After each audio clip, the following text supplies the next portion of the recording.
Washington football team for the division because, as Jeff alluded to, they got the best quarterback in the division. The Cowboys are the third best team in this division, okay? The Washington football team and the Giants are both better. I think the Cowboys can score with anybody in the league. It's just a question of how fixed their defense is.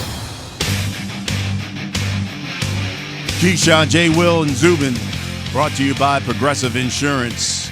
I'm Brian Custer, in for Zubin alongside Keyshawn Johnson and Jay Will, and got to talk some football. And joining us is our ESPN NFL reporter, Kimberly Martin. Hey, what's up, K-Mart?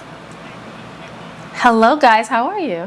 Fantastic. Good to have you. Want to talk some NFC East football. And, listen, what do you think Dak, the Cowboys, have to do to win this division? Because I think there's a lot of people who look at that division and say the Washington football team. Oh, for sure. And why do we say the Washington football team? Because of that defense, led by Trace Young, Montez Sweat, all those guys. That defense is what we saw last year. If you're the Cowboys, listen, you just don't want to see what you saw last year. You want a healthy Dak. You want Zeke Elliott to return to what we know him to be. And defensively, what's better than terrible? You know what I mean? Like the standard for what the Cowboys have to be, just don't be awful on defense. Like that, like if they could just do that, that would be an improvement. But personally, when I look at the NFC East, it's anybody's guess.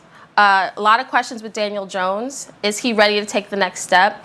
In Washington, I mentioned the defense, but on offense, they're led by Ryan Fitzpatrick, a great locker room guy, a great journeyman throughout the NFL. Can he get you 17 games? Can he, from beginning to end, can he be Fitzmagic? That's the question. I think in this division, Dak is the best quarterback. He's coming off injury. So as long as Dak stays healthy and this offense looks a little different as far as utilizing the weapons they have, and Zeke really setting the table, I think the Cowboys are going to give the Washington football team a run for its money. Hey, Mark, but haven't we seen this movie again all over? I mean, many times before when it comes to Fitzmagic. I mean, you have about six games. 6 games, he lights it up, but it's and different. then all of a sudden, towards the end, it is turnover central. Yeah, but it's different. Why is it different? Because it's a philosophy that Ron Rivera goes into the season with, which is don't allow him to make any mistakes at all. Run the football and let our dominant defense, because again, Kimberly, as I continue to try to educate Brian and Jay Will on this, you don't have to have a star-studded quarterback to make the Super Bowl. You just don't have to. But you can't have a quarterback that's turning the football over. He always does that. So wait, Key, now you're a fan of Ryan Fitzpatrick? No, it's not a fan. It's not a fan of Ryan Fitzpatrick. It's a fan of the style of play in which Ron Rivera wants to run. Here's what Ryan Fitzpatrick does. Ryan Fitzpatrick has that gunslinger mentality, that YOLO, like, I'm going to win this game for us. Sometimes it makes sense. Other times, he throws an interception. I've been in a press box when he's thrown 3 fourth-quarter interceptions in a game the Jets had to win to make the playoffs in Buffalo. Like, I've seen the Fitzmagic to Fitztragic thing. I've seen it before. I really like Ryan Fitzpatrick. I like what he did in Miami. But the question always is about Fitz. This is why he's been on so many teams. He plays well, and then he hits that dip.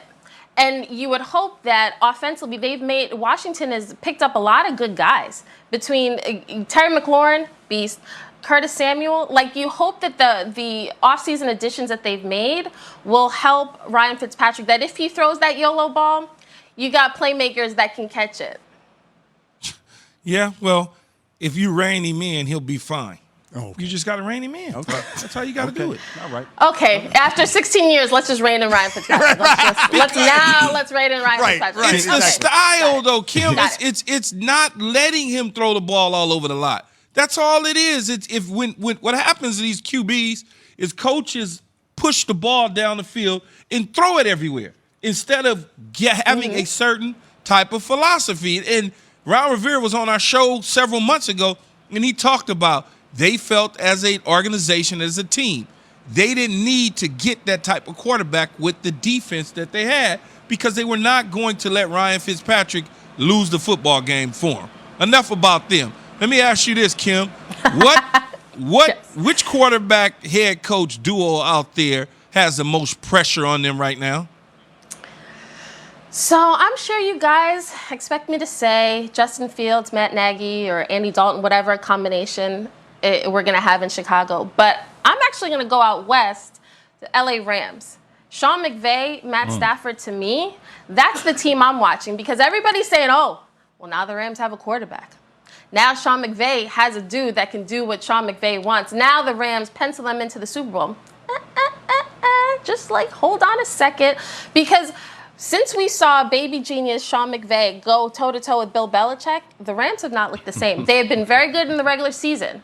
But based on the defense, having Aaron Donald, one of the best pass rushers, I should say, like that to me, for them not being able to take the next step collectively and get back to the Super Bowl based on the offense that we've seen, even with Jared Goff. But now they've jettisoned Jared Goff. He's in Detroit. No, they forgot about him. Matt Stafford is going to be that dude. Okay, let's wait and see. I think if they are not just regular season good, but deep in the playoffs, NFC title, en route to the Super Bowl good, I think this season could be a referendum for GM, head coach, everybody. Kim, speaking of a quarterback that's trying to get to a Super Bowl, when do you think talks will pick up with the extension for Baker Mayfield? So that's the interesting thing because the Browns, they love Baker. Baker's their guy. However, Andrew Berry, the GM, who deserves a lot of credit for the turnaround that we've seen with this roster and this performance on the field, not just Kevin Stefanski, but Andrew Berry is not somebody that it feels any pressure to, we got to lock up Baker. We got to do this now. We got to pay him. Because keep in mind, they got to figure out Nick Chubb. They have other guys, Wyatt Teller. They have other long-term contracts that they have to work out. They have the benefit of picking up that fifth-year option with Baker. So they have him. And, you can't blame the Browns because if they don't get a deal done before the summer, because we've seen good Baker, we've seen bad Baker, we've seen okay Baker. Baker should just use, if he doesn't get his extension now, he should just use 2021 as that, I'm going to show the world this is who I am. I'm the guy that can lead this team. I'm not the weak link here. I'm the guy that can take us to the next level. Kmart, I'm happy you talked about Baker, and you guys brought that up because, one of the things he talked about this week was that they probably have the best defense, the scariest defense in the league. In your opinion, what is the scariest defense in the NFL? Yeah, I'm not gonna dispute Baker on that. I think the Browns, what you've seen, that front, Myles Garrett alone, he's a beast. I mean, basketball court on the field, like he's a big, scary dude when you see him coming at you. So I'll give Baker that. I think what the problem though is with the Browns, when you start pumping them up and you're saying like, oh, the Browns are really good, that's when things start to falter. The Browns love when people count them out. So maybe I should have said a different duo. That way, the Browns defense might come out roaring, but I think he's right. All right, Kimberly Martin, our ESPN NFL reporter. Thank you, Kmart. Good to see you. All right, Kimberly. Good to see you guys. Absolutely. Listen, when we come back, guys, we got to talk about one team's future that is tied to the past.